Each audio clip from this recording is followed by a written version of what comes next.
So at Marquette, I have 3 classes, and then I leave Marquette around 11 every day. So then I come here, and then I'm here in the afternoon for about 2.5 hours.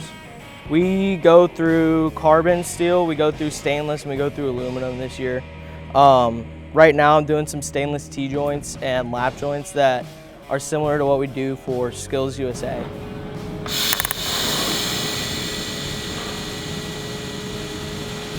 So we'll go through safety in the beginning, get OSHA 10s, and then I like how it's kind of, here's what you need to do, now do it. And we really only learn by being in our booths or welding, and then we'll be in the shop for most of our days.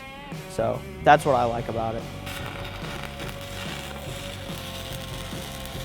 So I either plan on going to American Welding Academy in Union, or I go to Ameren and work for them.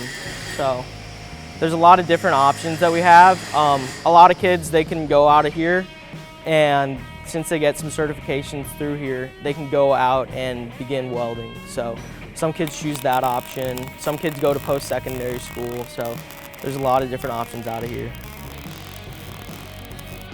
I think this course has helped me by giving me a good sense of pride in my work and a good work ethic.